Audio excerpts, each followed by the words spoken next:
Welcome to the Arizona Wildcats Show, brought to you by Fry's Food Stores. The Arizona Wildcats take on Oregon this weekend in baseball.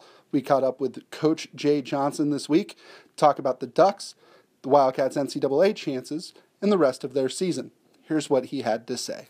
Thoughts heading into Oregon right now on what the Ducks present to you guys and challenges that you face this weekend? Yeah, really good pitching staff. I don't know where they rank in terms of conference stats, but you got Cole Irvin, very good pitcher, be a good draft, good closer in Nagosic.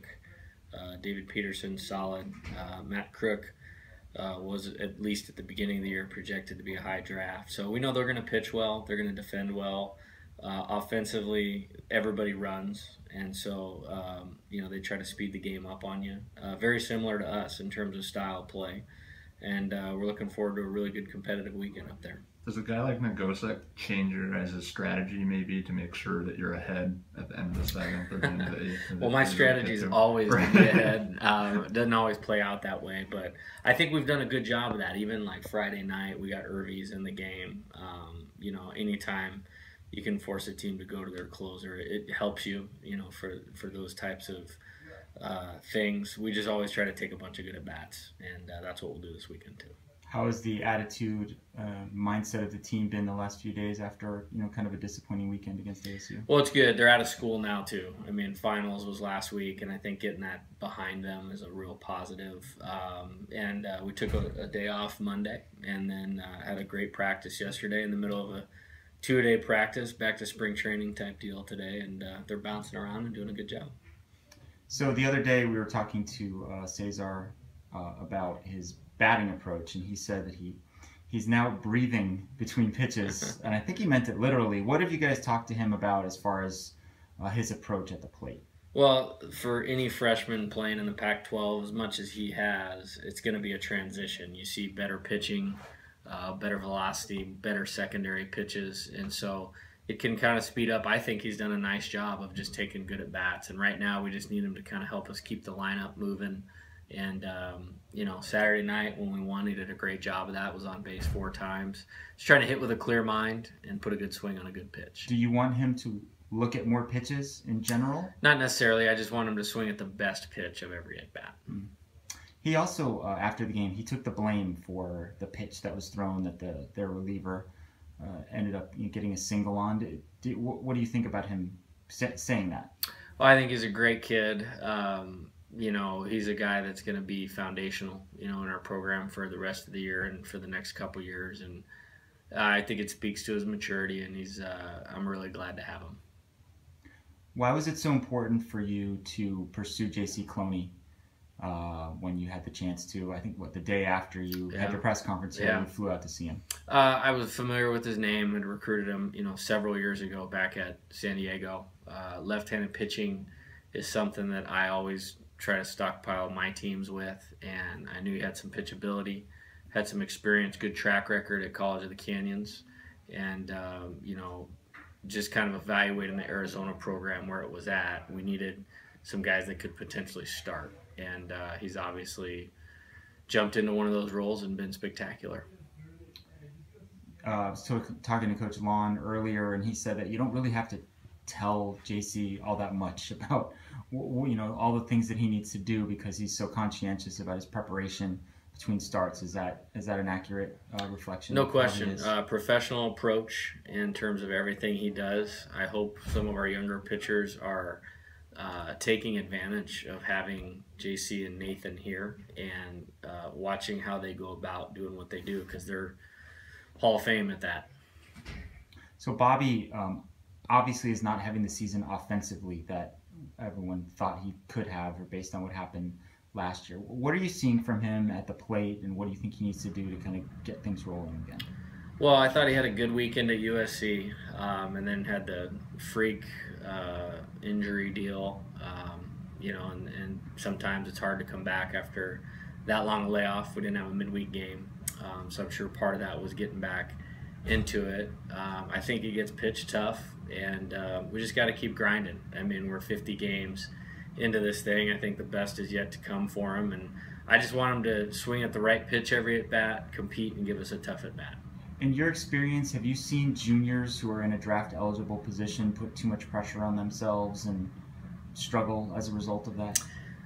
Yes, I think that's why we structure our program the way that we do in terms of process over results. Because anytime you attach something to the task, it only makes it more complicated. And he's probably done a little bit of that, but he's a great kid. He's a good worker, and I eventually think he's going to be fine. And all baseball players go through some phase where they have to have some perseverance and those types of things, and this ultimately will be a good thing for him, having gone through it. Kind of on the draft too, what do you think Bannister's done the most this year to improve his draft stock as opposed to his stuff, maybe not just his I stats? think when you look at professional baseball now and they look at the analytics a lot more and numbers, I mean, find me 10 pitchers in the country or in the West even that have put up those kind of numbers, and you won't be able to do it. So I think just his consistency and pound in the zone, having a 3-pitch mix and performing.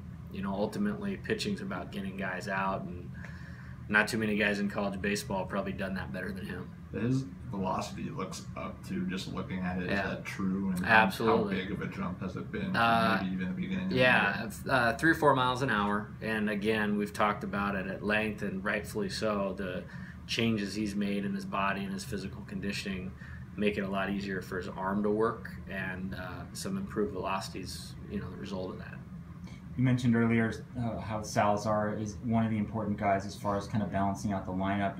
Raymer and Gibbons and Aguilar have been really pretty consistent for you. What are you looking for kind of the rest of the guys?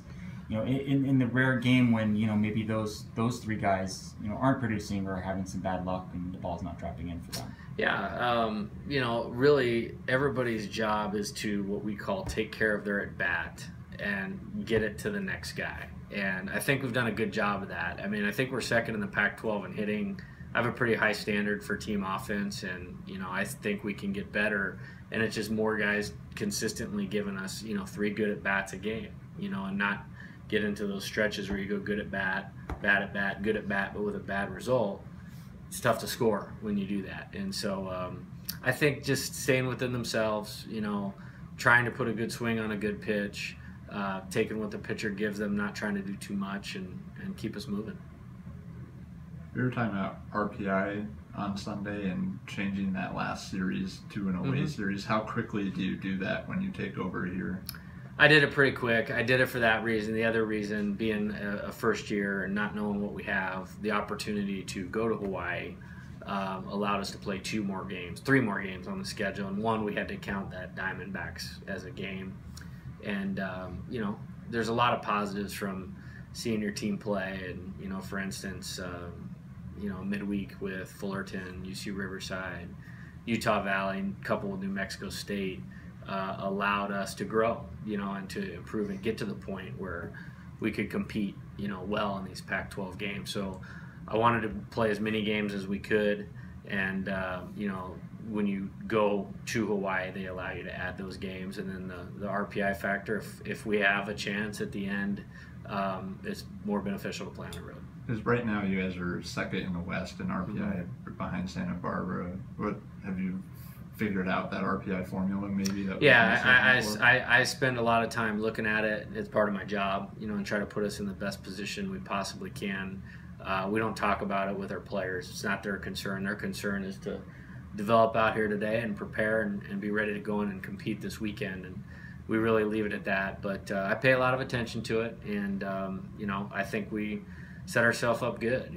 We're one of 8 teams in the country that have 20 top 100 wins. I think we're the only team in the West that has that, and you can stack up a really good. We have stacked up a really good body of work, and I'm really proud of these players for that. How soon after a game do you check Warren Nolan? It depends on what's going on, but it's probably a nightly thing with me for sure. With Deason, he's going back to Oregon this weekend after originally signing there. When they drop him, how quickly do you find out, and what's kind of the process like with that? Well, I found out pretty quickly on that one because we'd recruited him to Nevada. He actually went on a trip to Nevada to Oregon, then was supposed to come on a trip to Arizona, but had committed to Oregon. we developed a good relationship in the recruiting process, and so once he got a release, he reached out to me pretty quickly. He actually texted me the day I got the Arizona job, which I thought was kind of strange. I hadn't obviously talked to him since he committed to Oregon, but then a month or so later that happened, and we're happy to have him. Try this matchup: low prices and faster checkout. You can count on it at Fry's.